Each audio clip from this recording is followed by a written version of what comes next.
We need a new Teen Titans. Let's have Damian Wayne lead.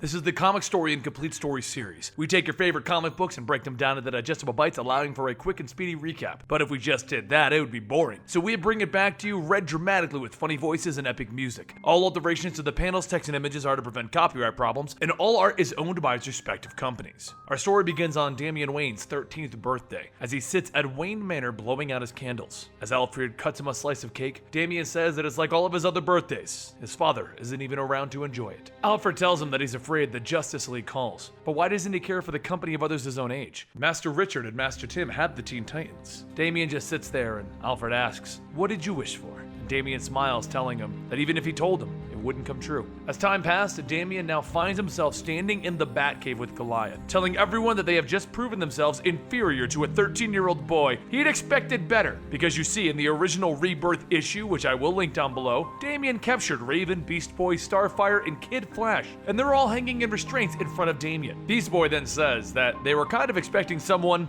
taller. Damian smiles. "It must hurt to know that I studied you, found your weaknesses, and exploited them so easily." Wally shouts that he's grateful for the rant, which is both annoying and insightful, but he really doesn't know him or anyone else here for that matter. But before we can go any further, what the hell is that thing? Goliath, the giant man-bat creature hanging out with Damian that he uses as a pet kind of teammate kind of situation, snorts back at Wally, and Damian says that this is his associate, Goliath. He's rather friendly unless he's told to bite the head off of someone. After that, Goliath licks Wally's face, and Beast Boy shouts that he's partners with a giant Wookiee bat thing. And here he thought that he worked his way through the animal kingdom only to find out that there was a cellar beneath the zoo that he didn't know about. Raven looks over at Starfire and says that she can't teleport them right now, but she can sense the anger pouring off of Starfire. And Starfire shouts that he may have their powers, but they still have their strength. She rips the restraints down, shouting that he should know that they are no one's prisoner. And as everyone gets free, they all charge at Damian while Beast Boy handles Goliath, who just punched Beast Boy so hard that he turned into an octopus so that he doesn't destroy whatever he's being thrown into, which happens to be Wally. Raven then tells everyone to just leave the pet to her. Clearly, he's too tired to fight them. And then she waves her arms and Goliath slowly begins to stop and fall asleep. Wally then tells Damian that this is probably going to be a good time to explain himself, and Starfire adds, "and apologize." Damian just smiles, stating, "See, individually you're all weak, but together we could be strong. So unless I'm wrong, which I never am, this is the making of a superhero team." Wally then asks, "Who does this kid think he is?" And Damian tells him,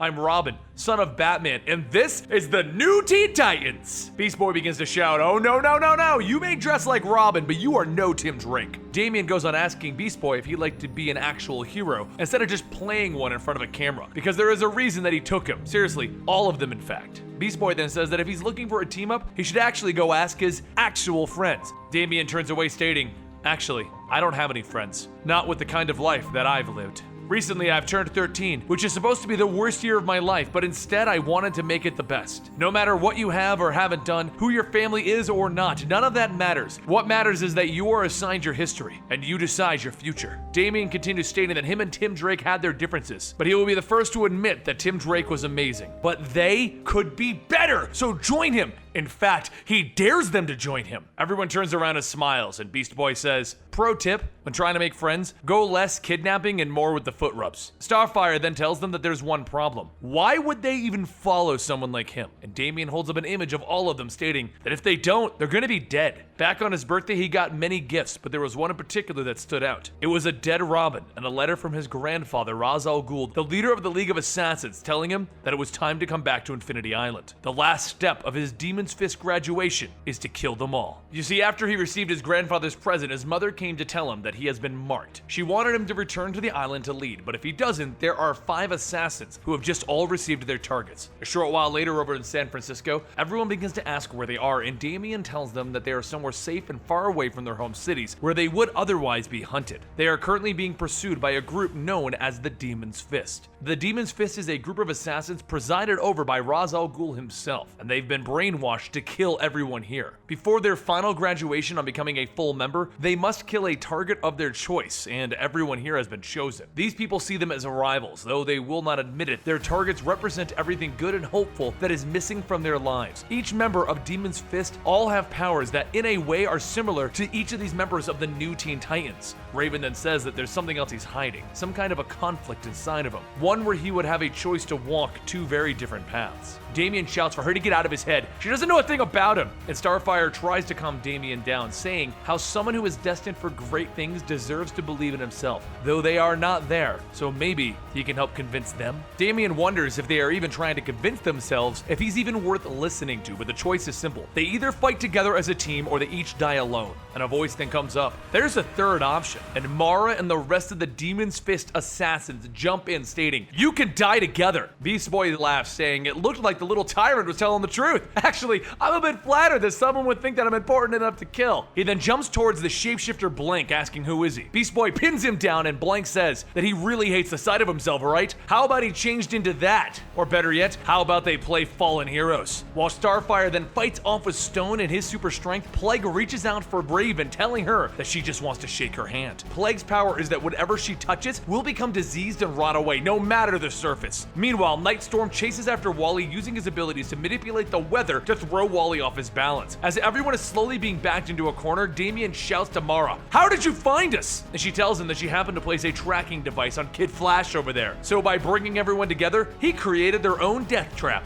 Damian tells her, "You're wrong. I created a team." And Mara says, "You had a team, but you just thought you were too good for them, right?" Starfire asks what she's talking about. So Mara takes off her mask, shouting that their Robin is one of us. He was supposed to lead the Demon's Fist, appointed by his own grandfather, Ra's al Ghul. As everyone tries to escape, Starfire says that she thought he was supposed to be the son of Batman. And Damian tells her, "Yeah, that's a little complicated." Mara shouts that they're not getting away and presses a button, and suddenly the cave around them begins to explode, and Goliath grabs a hold of Damian and flies him away. As everyone watches, Raven creates a barrier to stop the falling rocks, and Beast Boy says, "So much for the new Teen Titans." But before the barrier can give away, Damian flies in a jet, telling everyone to get on. They all pause for a moment, and Damian asks, "What are you waiting for?" So Starfire tells him he's a difficult person to trust. So Damian shouts, "Fine, no more secrets. I had a choice, either follow in the footsteps of the world's greatest crime lord or the world's greatest detective, and I chose Batman." What Damian doesn't tell them, though, is that long ago he trained as an assassin to lead Demon's Fist. However, one day he was challenged by his cousin Mara to take over. The two fought, but Damian easily overpowered her, telling her that she's just destined to have a history of failure. After that, though, Roz came to praise Damian for his victory, and Mara was bitter with defeat as she threw a knife at him and Roz. Damian caught the blade and threw it back, scarring her face, telling her that now, every time she looks in the mirror, she will be reminded that he will always be better than her. Back in the current time, putting the plane on autopilot, Damian tells everyone to move. He's gotta talk to Kid Flash for a moment. Wally tries to explain that he's kind of new to this whole superhero thing, but his aunt is going to get worried and he has a chem test on Friday. So Damian tells everyone that the Demon's Fist will keep coming back until they're all dead. And they were found because of a tracker that Mara placed on Kid Flash. Wally tries to fight against it, telling him that it's a load of bull. He would have known it, but Damian stops him, stating, "Found it." Wally tries to ask where it was, but as Damian pulls out a small claw, he tells him, "You don't want to know." And after removing the tracker, Wally says that if he ever runs fast enough to change history, that part is totally being erased. Starfire takes the tracker and crushes it, stating that they think of them as though they are property to be slaughtered. She'll be looking forward to correcting that mistake.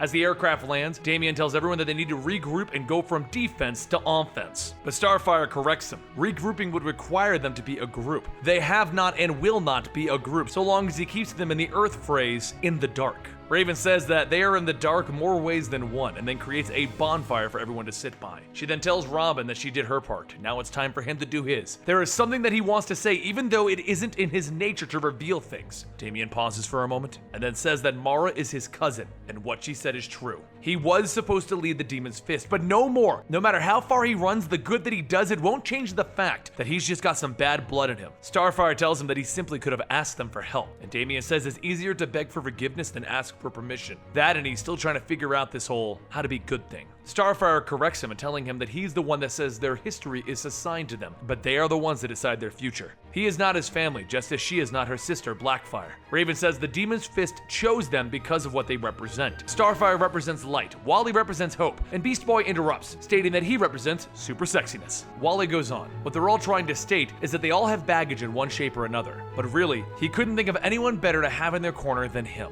That and he knows their enemy, which means he knows how to end this hunt and save their lives. Damian tells him that he's right, and he does. Everyone sits back around the campfire, and Damian heads off into the woods to tell Goliath that they are leaving. But as Damian rides on Goliath, Beast Boy watches and asks, where is he going? After a short flight, Damian lands on Infinity Island and tells Goliath to go on and leave. He's got to do this to protect his the others. Damian walks over to Roz and tells him he wanted him back, so call off the hunt and he will be his forever. Roz looks down at Damian and tells him, I once had pinned my hopes for a future on you, but you betrayed me. He then grabs Damian by the neck and pulls him inside, stating, there is much you must prove. Pain is to be earned. As the doors to the Citadel shut, Beast Boy says that of all the thousands of lenses on his eyes, he still can't believe what he just saw. As Roz drags Damian into the inner chambers, he puts him in front of the Mirror of Truth, asking if he is truly here to lead or bring Roz down. Damian looks in the mirror, and Roz asks, what do you see? Without saying a word, Damian says that he wants to be Batman. Damian looks back, stating he's here to serve so that he can spare the lives of the Teen Titans. So tell Mara to call off the hunt. And Roz asks,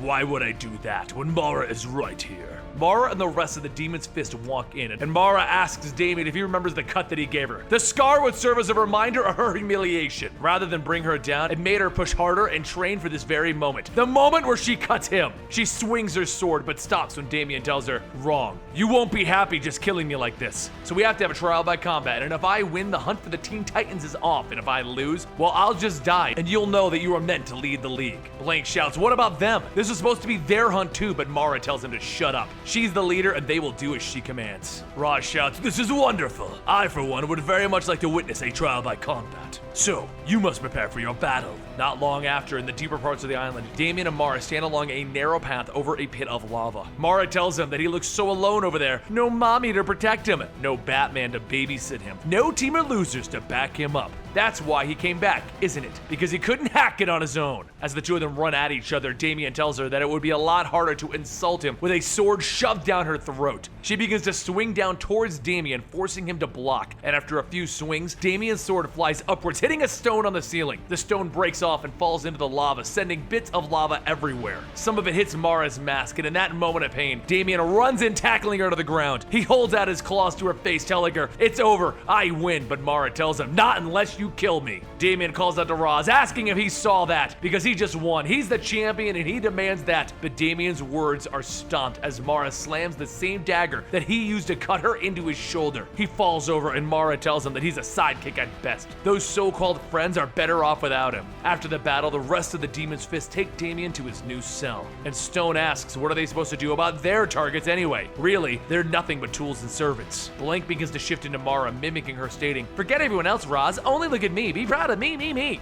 Plague grabs a fluttering bat, stating that Damian is not the only one who got stabbed in the back. They are all victims here. Maybe they would have been better off with Damian leading them and not Mara. Stone says, yeah. He was willing to die for his team, and now he's going to. As the door shuts, Damian looks at the diseased bat, stating that they're all pathetic. No one will mourn them when they're gone. And then there's a rattle at the door and it flies off the hinges. As Damian turns, asking who's there, Beast Boy tells him, your friends! Damian asks, what the hell are you all doing here? And Raven tells him, you're welcome. Starfire leans down, stating that they came to help, and Wally says he's got to admit, I like the way you look in those chains. Starfire then pops the chains off, stating that he should not have run away from them. And Damian tells her it was the only way that he could have saved them. Wrong, she responds. It's the only way that you could have saved them, but we're here to help each other. Damian starts to get up and he grunts through the pain of the stab wound in his back. So Raven tells him that she'll help. She'll transfer that pain onto herself so that he can heal more quickly. Starfire then tells Damian that she can also help, but he tells her to get away, and then he says that he means he's fine. Wally asks what happened anyway, so Damian tells him that he got stabbed in the back by his cousin, which kind of runs in the family. As everyone leaves the cell, they start to notice the path that they took is now blocked. Damian reaches out to the wall, and then Stone reaches back, grabbing him. As another of the Demon's Fists come out, Damian tries to explain that they don't have to do this. None of them have a future here because Roz stole it from them. He goes on to tell each of them their history and how Roz took it away from them. There's no life to go back to because their parents all think of them as dead now, and a voice calls out that he is wrong. Roz shouts that he rescued them from their insignificance. He then shouts that they are all weak to have their enemy before them, and they sit there gossiping.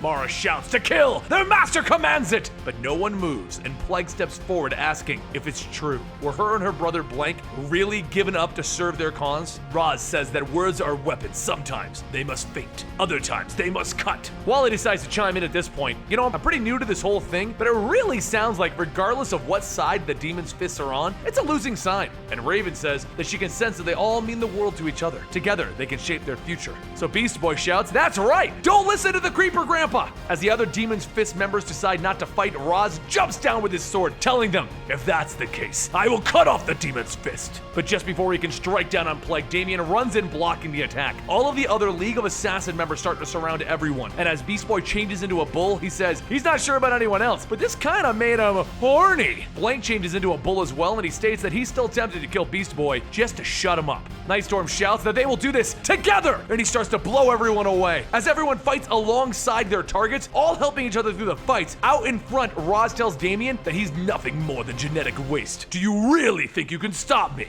You couldn't even beat your own pathetic cousin Mara. You are just a group of worthless pawns in a chess game that we are playing." Damian pushes them back, shouting, "We are not pawns. They are my friends. Titans, go!" As everyone focuses their attention on Roz, Mara asks what should she do, and Roz throws a smoke bomb down on the ground, telling her, "You are weak and needy, just awaiting orders. You are as worthless as your father. Now come." Damian tells her that she doesn't have to go with him. There's still a chance for her to be her own person. Mara looks at him, and Roz grabs her before she can even answer, and the two disappear in the smoke. Once the fight ends, the Titans and the Demon Fist all gather around to say their goodbyes. And as they leave, Beast Boy tells them, "See you later," or not. Not would totally be fine, actually. As they all stand there, Beast Boy then asks, "Now what?" Damian begins to tell them that he thinks but then a voice stating, "I think you have some explaining to do." Behind Damian, Batman steps out, and Damian asks, "How did you know where we were?" A second later, Goliath flies down licking Damian, and Batman asks, "Why didn't you call for help?" Damian scoffs, "Clearly, I didn't need it." Batman then looks at the jet that Damian stole, telling him, "I see you made some modifications." And Damian corrects him, "Improvements! In fact, I've been making a lot of those lately, and not just with the jet." Batman looks over at the Titans and he asks, "Are you planning on calling them the Teen Titans?" Damian tells him, "Yeah,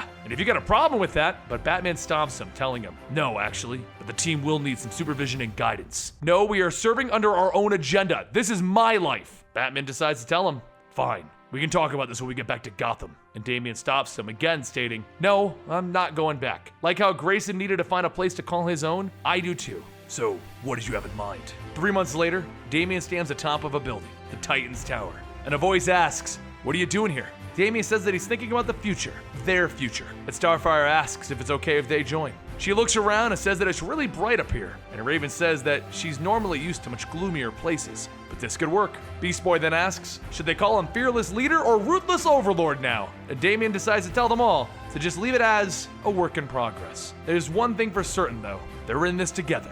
And that concludes the first story arc of the Teen Titans, 1 through 5. I personally actually really like this change out of the main superhero leader guy not being Tim anymore. Tim needs to move on to other things, which includes being dead in Detective Comics. Sorry if I spoiled that for you. It kind of happened a few months ago at this point. But anyway, Tim had to move on to bigger and better things over in Detective Comics, so we needed a place for Damian to call his own and for a group that he can lead. Now, I know this is kind of similar to the cartoon show, but they seemingly have made this group more reflect the movie version. Starfire is kind of not a teen, so it's kind of a weird fit, but hopefully overall, it's all gonna come together in the end, because the Teen Titans are awesome, and we all love the Teen Titans. Anyway, don't forget to subscribe to this channel to keep up to date on the DC Rebirth, whatever is going on with it right now, because it's all weird and wonky, and you can follow me on Twitter and Instagram at Comicstorian. I'll see you guys next time right here.